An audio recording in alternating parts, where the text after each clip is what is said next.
Hello, everybody. How are we doing today? And also, quick show of hands. Who here has been overwhelmed by the news in the past 6 months? Yeah? Yeah? Okay, cool. Me too. And I'm a journalist. We are living in a world where we get more information than we can actually use. It's loud, it's everywhere, it's nonstop, and honestly, it can feel like it's not even meant for us.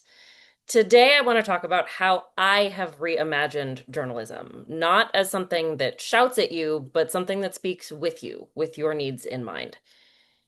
Let's be real, the traditional news experience is broken for a lot of people. We're bombarded by headlines, everything is breaking news, social media is full of hot takes and bad info and many bad takes, and most of it feels like it's made for people who already get it.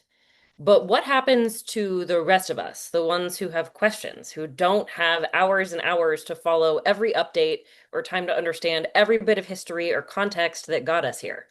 When I was in high school, I was so into government and politics and news, but there was so many things that I came across that I didn't understand. I felt like I was standing still and there was this constant train that was moving before me. And sure, I could jump on, but I would have missed everything that came before me, and no one could help me to learn it.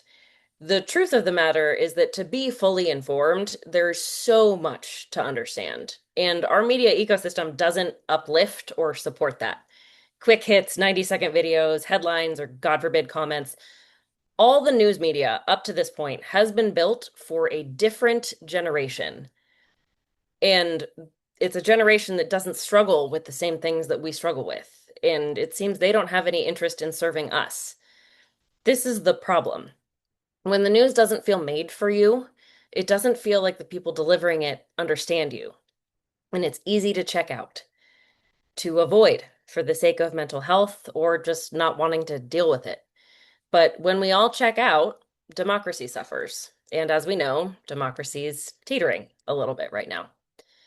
As young people who are value driven and care so much about this broken world that we've inherited, we need news that works for us, that sees things through our lens and understands the impact of our black box media ecosystem, the chronic overwhelm and overstimulation that a 24-hour news cycle perpetuates. And we don't need it anymore. That's why we have to rethink what news is, how it's delivered, who it's for, and how we talk about it.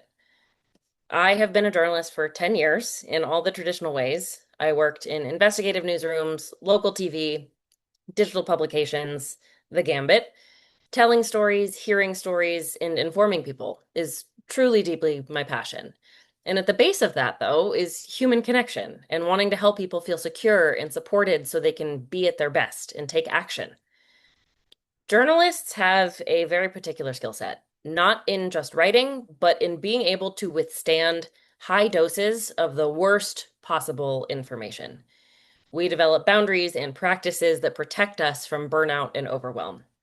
But in the last few years, as chaos has seemed to reign through our news cycle, even I felt overwhelmed. I found myself thinking, if I can't keep up with this, how is anyone else supposed to? It's not just headlines anymore. It's a constant bombardment on all of our devices all the time. So I built something new. Ask Ashlyn. It's a text message based news service rather, where people can ask questions about what's going on. No shame, no judgment, just honest answers, like you're texting a journalist friend who actually wants to help. I send updates a couple times a week with only the information you really need to know, plus the history, plus the context, plus tips for how to regulate yourself if the news makes you feel bad. And it's over text, so it's concise and easy to understand. Because people don't need more noise, they need clarity and that human connection. So, what does reimagined journalism look like? First, it's accessible, it's easy to access, not dependent on internet or TV, and easy to engage with.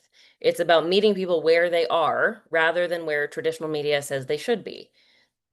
It's conversational, it's a two-way street. You ask, I answer. I tell you things, you might have questions about it. It's a conversation, not just blasting people with information and expecting them to understand it and engage with it. And I only tell you what you really need to know. because so much of the problem with the media ecosystem is a constant stream of information that's not really relevant. It's just there for the sake of it being there.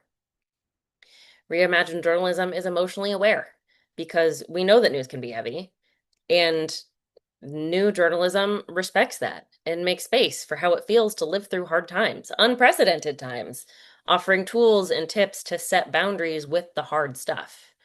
And it's built with community in mind. It doesn't just inform, it serves. It listens, it responds, it evolves, and it helps you to zoom into what's actually important for you and your community. I created Ask Ashlyn because we have a responsibility to pay attention, but that responsibility shouldn't drown us. You shouldn't have to sacrifice your mental health to be informed. I had a vision for another better way to do it, and I created it. You don't have to be a journalist to care about truth or information. So I encourage you to ask questions, stay curious, build tools that help people to understand the world, not just repeat it. You can reimagine how we communicate on TikTok in group chats through art, writing, your voice. There are 1,000 different ways. This generation is already reshaping how information moves and how people connect and how people communicate. The next step is just to shape it with care and intention and to focus on making things better for people and addressing the problems that have been created that no one else is looking to resolve. Reimagining something doesn't have to mean chasing the new trends and the new technology. It's just a new way of thinking about how to approach a problem. That's the question I ask every single day with Ask Ashlyn, and I hope it's one that you will ask too. Thanks so much.